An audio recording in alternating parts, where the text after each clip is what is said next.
Take one look at the Marvel and DC universes and you'll see that supervillains come in all shapes, sizes, and forms, and their powers, or lack thereof sometimes, vary wildly. There's no specific formula or set of abilities that makes you a supervillain, friends. While some rely on their criminal capabilities, others have far more vast and dark abilities that give them an upper hand when facing off against some of our favorite heroes. We're talking magic here, friends. So today we are counting down our picks for the top 10 magical supervillains. Let's get to it.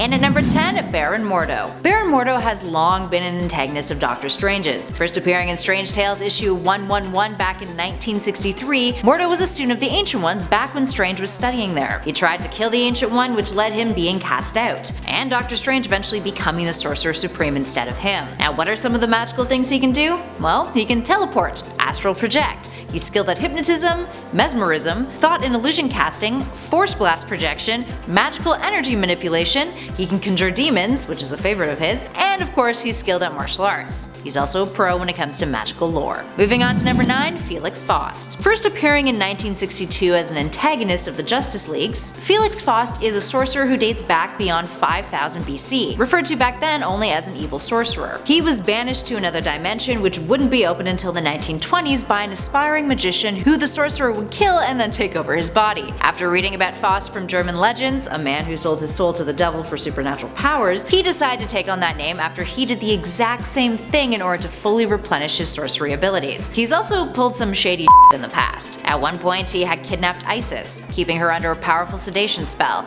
It's implied that he sexually abused her continuously. Isis managed to signal her husband Black Adam, who then rescued her, but before she left, she castrated Faust with her bare hands. And at number 8, Morgaine Le Fay. This version of Morgaine is the one from DC Comics created by Jack Kirby. Marvel has their own iteration too. This is because the character is based on a powerful enchantress in the legends of King Arthur. First appearing back in The Demon Volume 1, Issue 1 of 1972, Morgaine Le Fay is an ancient sorceress gifted in the art of black magic. She is an expert in Maleficium and is immortal. DC weaves her a whole backstory, how she was once one of the elder folk who survived the fall of Atlantis and manipulated humans, turning them into her lovers, the likes of Julius Caesar and Uther Pendragon. She must steal her immortality from other immortals in order to maintain her youth. But after Merlin the Wizard steals her youth and beauty, she goes around wearing a suit of golden armor to protect her withering body. Aside from the comics, she's made a handful of appearances in the DC animated universe too, fighting the likes of the Justice League and Batman. And at number 7, Selene. Selene is the Black Queen of the Hellfire Club, an enemy of the X-Men's. Created by Chris Claremont and Sal Buscema, Selene first appeared in New Mutants issue 9 back in 1983, and she's got a whole slew of things that she can do. She's considered to secretly be the very first human mutant, having lived a millennia long. She's often called a psychic vampire since she uses her powers to drain the lives of others in order to further extend her own lifespan. What else can she do? Well, she's telepathic, telekinetic, she can control and animate fire and non-living materials, and she also has an extensive amount of magical expertise. I feel like everyone on this list has an extensive amount of magical expertise. One does not simply become a sorcerer. And at number 6, Madelyne Pryor. Madelyne Pryor is the clone of Jean Grey. Yep, things are about to get a little weird here, friends. So, back in the day, before she was introduced in Uncanny X-Men issue 168 back in 1983, Jean Grey had kicked the can, and Scott, aka Cyclops, was hella upset about it. Up until Madelyne showed up, a woman who looked exactly like Jean. So of course, Scott being Scott decided to get hitched to her. The two had a kid, and he even briefly left the X-Men because of it. That was before becoming a deadbeat dad and then leaving them to go back to the team, where he wasn't even welcomed back with open arms since Storm was the new leader,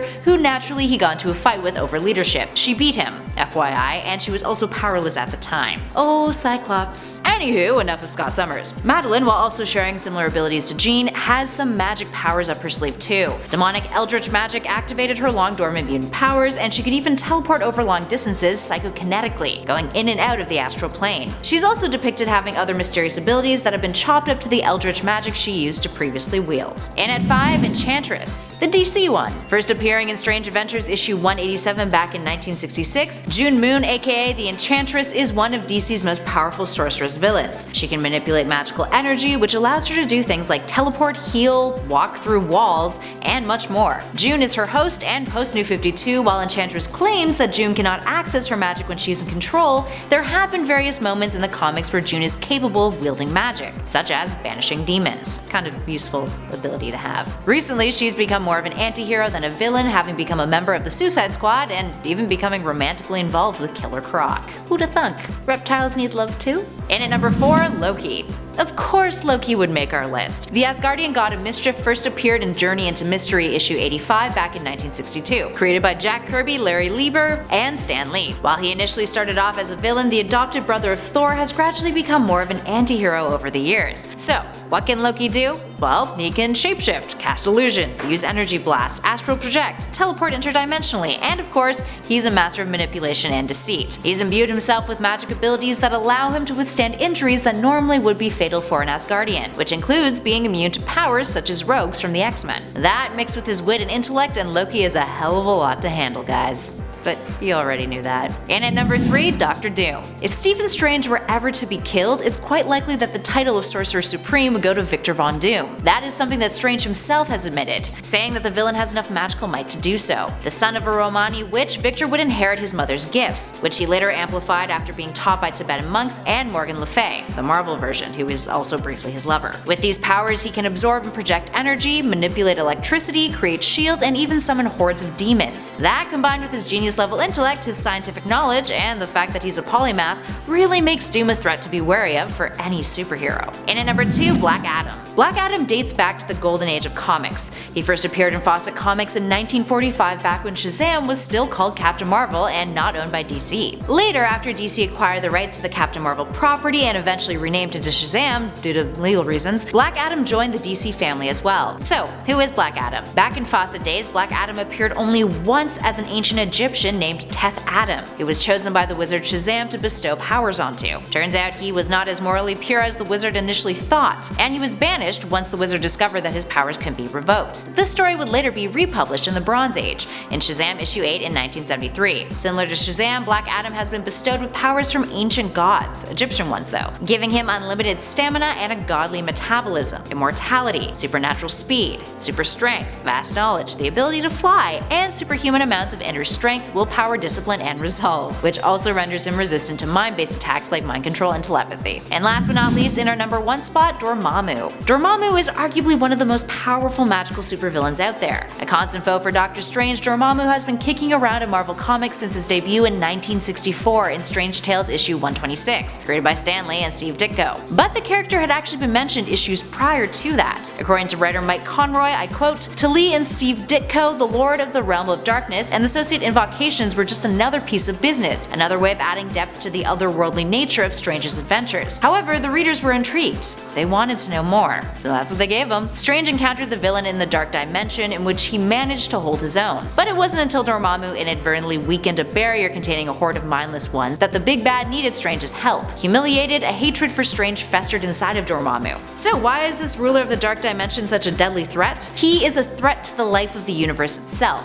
according to Strange. Composed of mystical energy that can be used for whatever he desires, including matter manipulation, possession, necromancy, energy projection, bestowing a power, and of course, creating demons. You can't be an evil magical character if you can't create demons. My little demon, my little demon. Alright, there we have it, friends. There's a ton of magical supervillains that we didn't get the chance to talk about this time around. So if you'd like to see a part 2 of this list, give us a shout in those comments below. If you dug this video, spread the love, hit that like button, and be sure to subscribe to Top 10 Nerd for more comic book content. In the meantime, guys, thank you for watching. I'll catch you all in the next video.